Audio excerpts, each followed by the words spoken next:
자, 그 다음에 이제 본격적으로 자, 사회계약서에 대한 이야기를 해야겠습니다, 여러분. 가장 중요하고 우리 시험에 한 번도 빠진 적이 없는 출제 포인트다라고 얘기할 정도로 매년 매 시험마다 출제되는 포인트다, 이렇게 이해하시면 되겠습니다. 그래서 사회계약서는 여러분이 사회계약서를 모르시면 거의 뭐 시험에 한두 문제는 틀릴 각오를 하셔야 될 정도로 그렇게 중요한 겁니다. 아주 중요한 겁니다. 그래서 사회계약서는 그만큼 자주 나온다, 여러분. 시험에 출제가 자주 된다라는 말은 이렇게도 이해하셔도 돼요. 시험에 출제가 자주 됩니다 라는 얘기는 나올 때 되게 디테일하게 나올 수 있다. 그리고 왜냐하면 매년 출제되니까 좀 새로운 걸 내야 되잖아요. 출제자들 입장에서 매년 똑같은 걸 낼 수는 없지 않습니까? 그러니까 좀 너무나 중요해서 내긴 내야겠는데 지금까지 출제가 너무 많이 냈어. 그러면 자꾸 세세한 거를 자꾸 변형시키게 되는 거예요. 그래서 다른 것보다 훨씬 더 좀 디테일하게 공부를 할 필요가 있고, 그쵸? 좀 어떤 유형의 문제가 나와도, 그러니까 묻는 방식을 좀 특이하게 만들 수도 있습니다. 그래서 이 부분이. 자, 그래서 사회계약설에 대해서 일단 먼저 들어가서 말씀을 좀 드리도록 하겠습니다. 자, 그런데 지금 제가 사회계약서를 홉스, 로크, 루소 이렇게 세 명의 학자를 비교해서 표로 정리를 해 드렸는데요. 자, 그거보다 요거 먼저 보고 넘어가도록 걸 보겠습니다. 차이를. 뭐냐면 사회계약설은 나름의 역사적 흐름 속에서 등장한 학설이고 근대에서 가장 중요한 학설입니다. 그리고 우리 정치사에서 가장 중요한 이론이에요.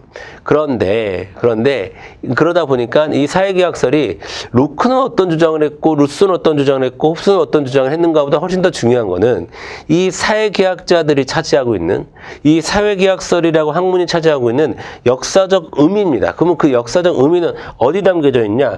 바로 이 공통점에 담겨져 있는 거예요. 공통점에.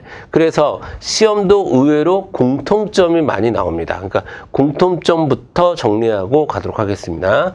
자, 제가 사회계약설 그러면 여러분은 시대의식이 근대라는 느낌이 있어야 돼요. 근대를 대표하는 겁니다. 사회계약설은.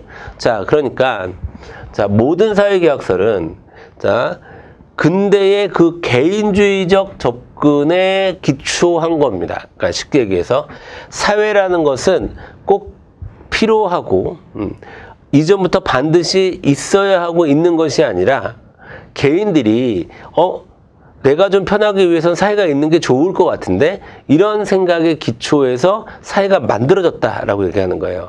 그리고 이제 사회계약설 대부분이 유럽이잖아요, 그렇죠? 그러면 이 유럽 서양의 역사에서 근대 이전의 사회는 중세 사회고 중세 사회는 신과 교회를 중심으로 한 사회예요. 개인의 가치에 대해서는 존중하지 않는. 그래서 그것에 대한 저항으로 등장했던 사회계약설은 당연히 개인주의적 접근을 합니다. 그러니까 사회보다는 개인을 좀 강조합니다.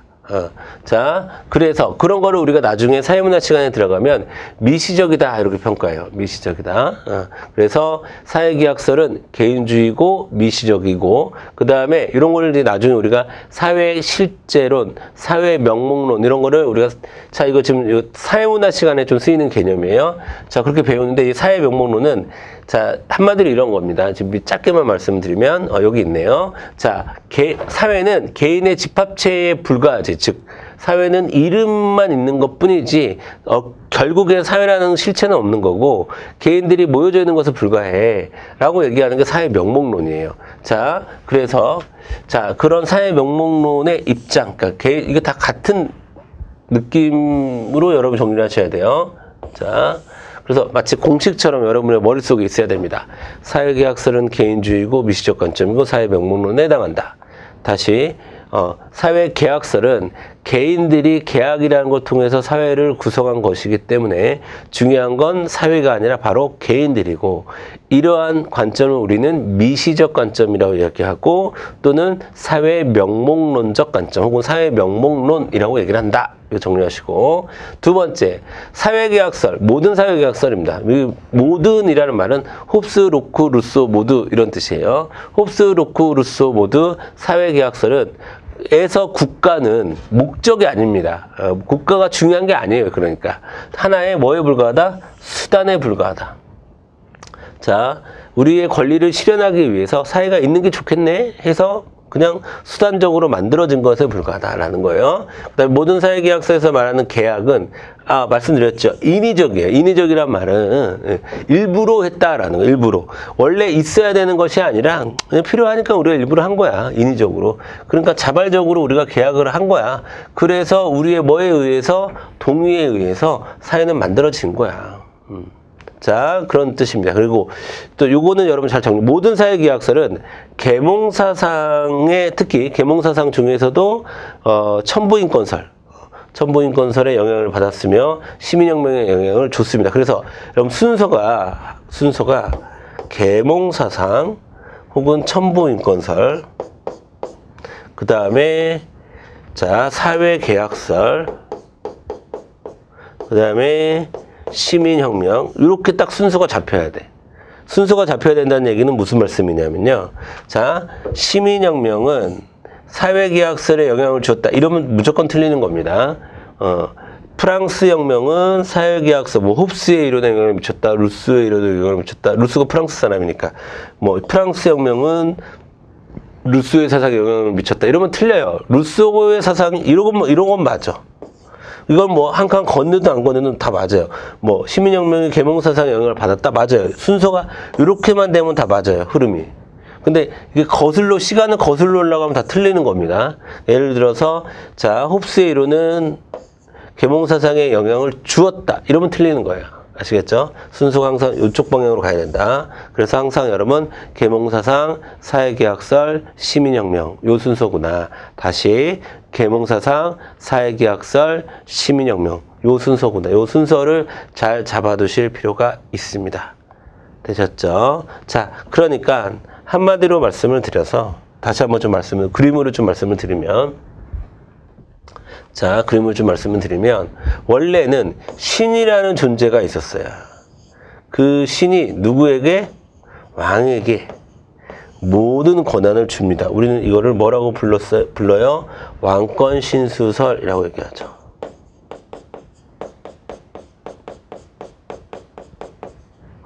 왕권신수설이라고 얘기하죠.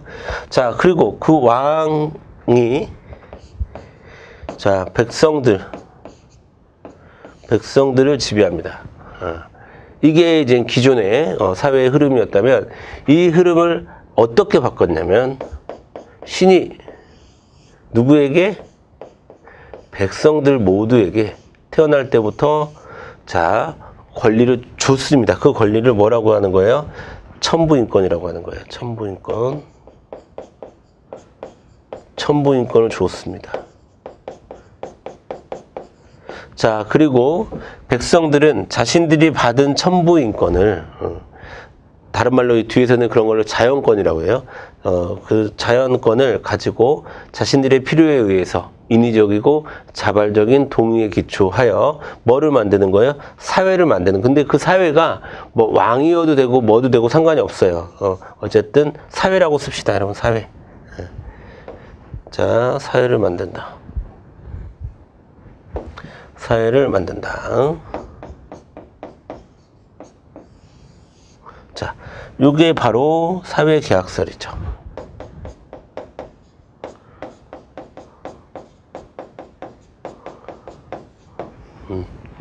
되셨죠? 자, 그러니까 사회계약설이라고 하는 것은 이렇게 왕과 백성들의 위치를 바꾸어내는 아주 급격한 혁명적인 사상이었다라는 겁니다. 자, 이제 요 정도 공부를 하셨으면 이제 공통점에 대한 이해를 했죠. 즉, 사회계약설이 갖는 역사적인 포지션에 대해서 같이 얘기를 했고요.